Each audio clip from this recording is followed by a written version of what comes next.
Et pour évoquer cette démission de Pierre de Villiers, nous rejoignons Saveria Rojek en salle des conférences du Sénat.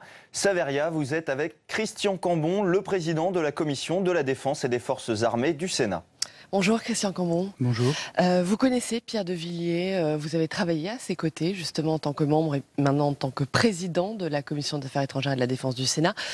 Quelle est votre réaction après cette démission fracassante ? Eh bien, je dirais que pour moi c'est déjà une grande tristesse parce que le général Pierre de Villiers est un très grand serviteur de l'État.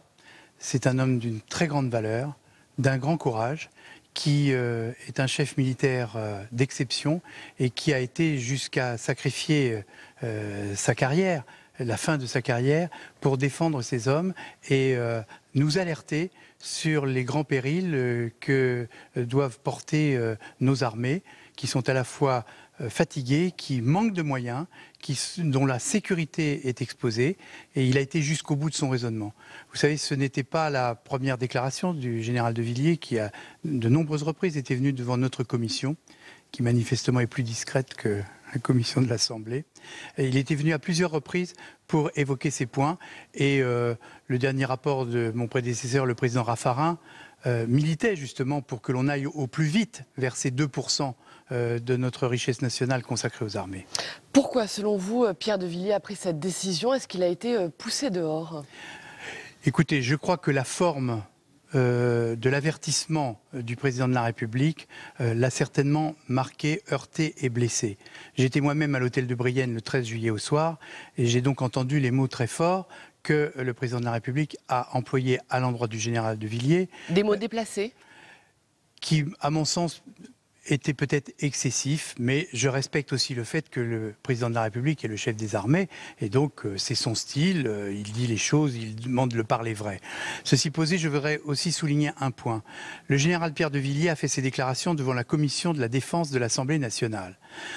Or, il subit les conséquences de déclarations qu'il a faites dans une ambiance de huis clos, puisque les commissions ne sont pas publiques. Certainement, tel ou tel de nos collègues députés ont cru devoir transmettre ces déclarations à la presse. Dans quel but ? Je n'ai pas d'explication, mais les conséquences sont très lourdes. Et moi, je lance un sérieux appel pour que les compétences du Parlement soient respectées. Si nous ne pouvons plus recevoir des chefs des armées, des ambassadeurs, des hauts fonctionnaires, et s'ils ne parlent pas en vérité, eh bien, c'est un très grave risque pour la démocratie parlementaire et pour le fonctionnement de notre Assemblée. Christian Cambon, dans son communiqué, Pierre de Villiers dit ne plus être en mesure d'assurer la pérennité du modèle d'armée auquel il croit. C'est un sentiment qui est partagé, on le sait, aujourd'hui au sein de l'armée.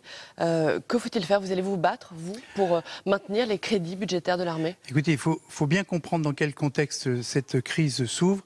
Actuellement, ce sont 10% du budget des armées qui sont gelés, puisque les 850 millions s'additionnent aux 2,7 milliards qui étaient précédemment gelés. 10%, à un moment où la moitié de nos véhicules de l'avant ne marchent pas, la moitié de nos hélicoptères ne décollent pas, nos avions ravitailleurs datent de 50 ans. Vous monteriez dans un avion qui date de 50 ans ? Non, moi non plus.